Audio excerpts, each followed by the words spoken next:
ஓட்டு போட கிளம்பியாச்சு. காலையில் போனால் ரொம்ப கும்பலாக இருக்கும் அப்படின்னு சொல்லிட்டு என்னோடய ஹஸ்பண்ட் சொன்னார். மதியானம் 2 மணிக்குள்ளே கிளம்பிடு, இல்லைன்னா அங்கே இருக்க ஸ்டாஃப்ஸ் வந்து லஞ்சுக்கு போயிடுவாங்கன்னு சொன்னார். அதனால் மதியானம் 1 மணி போல் கிளம்பி போய் ஓட்டு போட்டுட்டோம். வர வழியில் ஜமீன்தார் அரண்மனை ஒன்று இருக்குது. அரண்மனைக்குள்ளே போய் பார்க்கணுன்னு சொல்லி ரொம்ப நாளாக ஆசை. இங்கே எல்லாரையெல்லாம் உள்ளே விட மாட்டாங்களாம். தெரிஞ்சவங்க யாராவது இருந்தால் அவங்களோட பர்மிஷன் வாங்கி தான் இதுக்குள்ளே போய் பார்க்க முடியும்னு சொல்லி என்னோடய ஹஸ்பண்ட் சொன்னார். அப்படியே வீட்டுக்கு வந்துட்டோம்.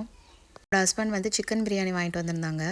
நல்லா சாப்பிட்டுட்டு என்னோடய பொண்ணு, அதுக்கப்புறம் என்னோடய நாத்தனாரோட பொண்ணு அவங்களெல்லாம் கூட்டிகிட்டு பார்க் போகலாம் அப்படின்னு சொல்லிட்டு கிளம்பிட்டோம். மாயனூர் பார்க் தான் போயிருந்தோம். ஒரு ஆர்வ கோளாறில் நாங்களும் கிளம்பி போயிட்டோம். ஆனால் அன்னைக்கு வந்து பார்த்திங்கன்னா பார்க்கு லீவுங்கிறத மறந்துட்டோம். சரி சாட்டர்டே அன்னைக்கு போய்க்கலாம் அப்படின்னு சொல்லிட்டு ரிட்டன் வந்துட்டோம். வர வழியில் தான் ஃபிஷ் மார்க்கெட் இருக்குது. என்னோடய ஹஸ்பண்டுக்கு மீன்னா ரொம்ப பிடிக்கும். எந்த அளவுக்கு பிடிக்கும்னா வாரத்தில் 7 நாள் மீன் கொடுத்தாலும் சாப்பிடுவார். அதனால் ஜிலேபி மீன் தான் 2 கிலோ வாங்கியிருந்தோம். பக்கத்துலேயே மாம்பழமும் விற்றுட்டு இருந்தாங்க. எனக்கு மாம்பழம்னா ரொம்ப பிடிக்கும்.